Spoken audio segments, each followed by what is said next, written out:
Make sure. Thank you, Mary. I'm going to give this microphone to you. Okay, darling. Need to be closer. A bit No, closer. she doesn't. She's fine. That's a really good. It's a really close microphone, so it picks up mostly the person and not others. Right, so let me bring it up.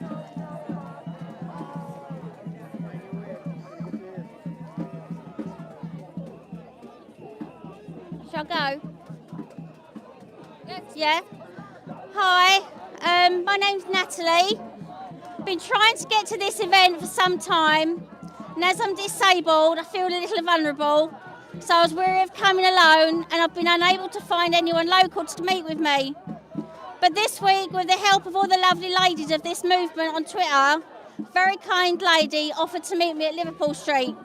So I'd like to say a huge thank you to her for coming with me. I can't tell you how grateful I am.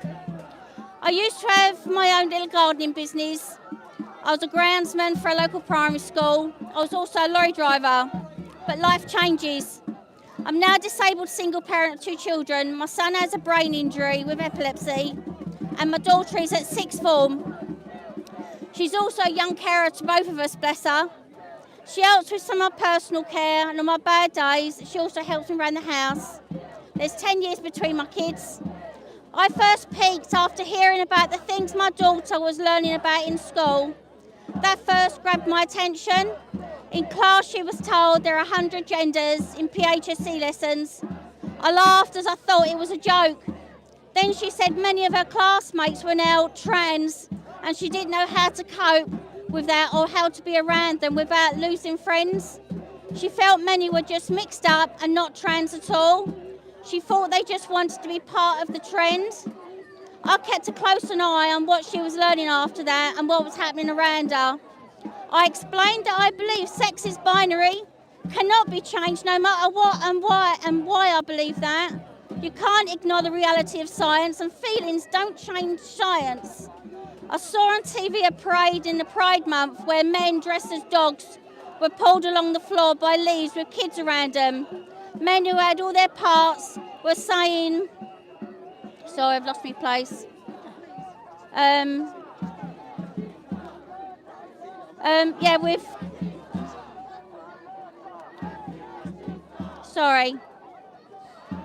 Pride Month where men dressed as dogs were pulled along on the floor by leads with kids around them. Men who had all their parts saying they were women going into our safe spaces, our girls in our changing rooms, our female prisons and in our care facilities. I feared for our children going to these areas alone when who knows who also now allowed in there. They've been handed more validation to access them, which will encourage trouble. Many of these things were fetishes and I'd seen in big nightclubs years ago, but I never ever thought they'd work our way into our children's safe spaces and schools. Then I heard about children being sent down the rabbit hole of so-called transitioning as adolescents, mutilating surgeries and being fed lies about changing sex and you'll be happy. It was almost disbelief of what I was hearing. Then I saw Kellie-Jay and it was like a breath of fresh air. So I knew I had to follow her, and that was when I peaked and realised what was going on and how far this lunacy was reaching in our single spaces, our services and our sports. My daughter now has to worry in school about boys being in her female spaces. They changed some of the toilets in school to gender neutral, mixed sex, so that the trans kids feel included. Many of the girls hate it, as do the boys. She now feels exposed and vulnerable and feels sick with worry that she'll have no choice but to use these loos, and they're in the 6th form block and you can't use other areas facilities because of school restrictions. She suffers with severe menorrhagia and dysmenorrhea, which means she has exceptionally heavy periods and pain. Sometimes, no matter how much she prepares, she'll leak and will need to change her clothing and rinse clothes of her trousers or skirt in the toilets. She now has to worry about boys and trans kids coming into these spaces when this happens. She vomits with the pain, and again, instead of having a safe space to go to, she now has boys laughing. If the pain's really bad, it was also a sanctuary while waiting for painkillers to kick in. The library's always used for classes, there's no first aid rooms, So this was the only place she felt she could go to. Now she can't. When she goes out now, she has to consider who may be in the toilets, the changing rooms, what men will be in there. Men have been caught taking pictures in our area under the cubicles of the women changing, or opening curtains while the girls are changing. That's happened to me as well. I mean, for God's sake, enough. Why the hell don't companies give us stuff about the safety and dignity of our girls and our women in their shops and stores? It's predators' feelings over girls' safety. We see that now over and over.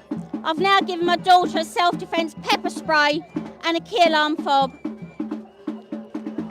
When is enough enough? How many girls have to get hurt before things change? I have health issues with my lungs. I also have issues with causes that terrible pain in my muscles, my eyes, and on some days extreme exhaustion. I black out, I have chronic pain. I've broken my back on 3 occasions, once in a car crash, second times while I was pregnant, 5 months pregnant with my daughter. I also cracked my hips and my pelvis. And the third due to blackouts, I stepped off the stairs and fell and somersaulted and crushed my spine and fractured my skull. I don't do things by halves. It was after I had my daughter that I had to use the wheelchair. All this means I've spent a lot of time in hospital over the years and needed carers at home. It's bad enough needing to go in, but these days I now dread it with added worry because I know I may not be allowed to have female-only care. When I broke my back in 2012 and was completely immobile, I had to be washed with a bunch of staff all holding my body in place while they turned me on one side to the other. I thought I would only have female help, but I was wrong. They used men, and when I complained, I was told either I have the care or I have none at all. Then I have carers at home, and they specified that I only wanted female care. And again, they sent men. So on those days, I got no care at all because I sent them away. Am I allowed any dignity? Am I allowed any dignity? Sorry, it keeps jumping. Am I allowed any dignity at all to choose what sort of care I have? Isn't it my right to decide who touches me? For those that say to me I should be grateful of the care, I am grateful, but shouldn't I get to choose? Do I not matter? Do my feelings not matter? To all those that argue I should be grateful, I say this: may it never happen to you. It's easy to preach when you're not a victim of sexual assault and domestic abuse, when it's not you having men or trans women, men washing and touching your most intimate areas. You have no idea of the overwhelming feeling of panic when you're in that situation. It should be my right. I had good reason for not wanting men in my space. In 1991, my son's father had become extremely violent, kicking me, punching me and raping me. I finally left when he hurt my son when he was just 18 months old. I tried to press charges, but although he admitted what he'd done in counselling, it wasn't admissible in court, so he walked away. They did give me a restraining order. Several years later, I met my daughter's father, who I loved very, very much. Sorry, it keeps jumping, I can't help it. And yeah, he'd hurt me. I thought he'd never hurt me. I loved him so much, yet he did, while I was pregnant with my daughter. Broke my back, hips and pelvis. So at 5 months pregnant, I left. So for the last 18 years, I've now been alone, and I've stayed single because I feel I can't trust my choices in men, some of which I put down to growing up in a very violent home.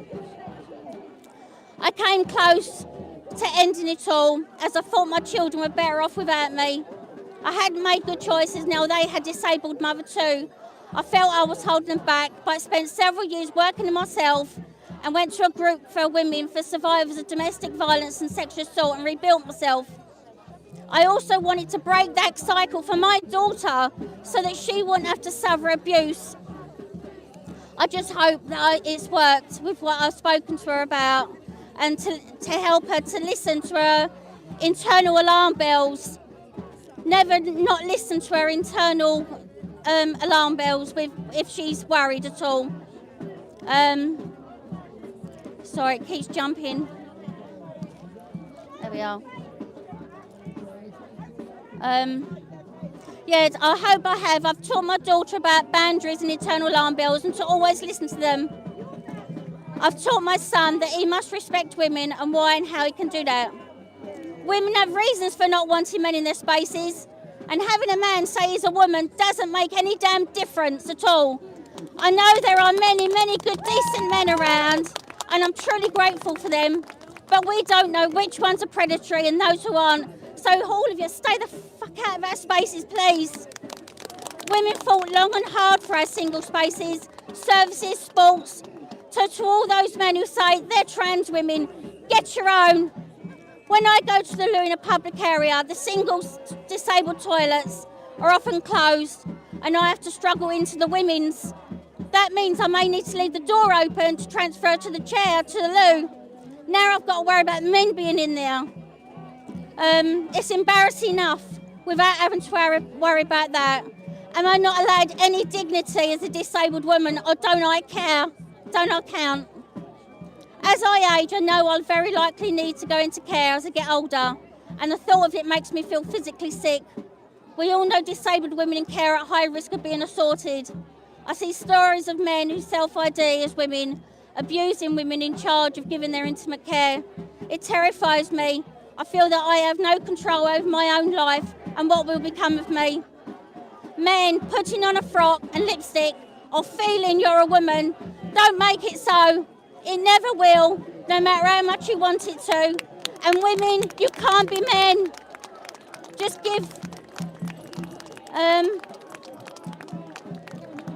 We know many of these men, they're sexual predators, they're AGPs, or just plain creeps. So please get some help and mental health support, but stay away from us. What man in his right mind wants a cervical smear when he has no cervix, or think it's brave to crush a woman's skull and jaw in MMA, or to smash all female records after being woeful in a men's category? Where's your pride? To all those bodies that enable this, shame on you all. Kids, you can't change sex. Non-binary doesn't exist. Don't listen to the lies. To Kellie-Jay, I'd really like to say thank you. You really opened my eyes to the huge cost I know it is to you. I know this fight is having on you, but thank you for fighting for women and children, my daughter, and thank you for bringing those stories to all those that are yet to be picked. I'd also like to thank all the women who have spoken before over the events and have given me the strength to finally come and speak myself today. You're all amazing.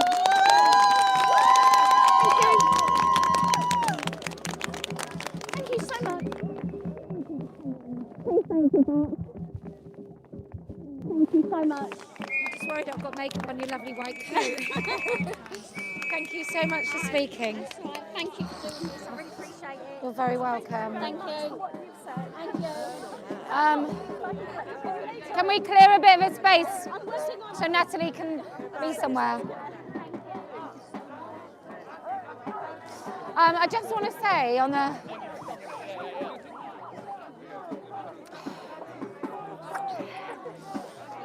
So we come here and it's all quite dramatic. And then what we have is we have a woman that talks about that and you're like, Jesus Christ. And then while she's talking, you've got those fucking assholes behind her trying to wrestle in to do what to us? I have no idea. But this is not the time that we will give up. This is not the time that we will leave this area and give up our space. Because whatever happens, we will live!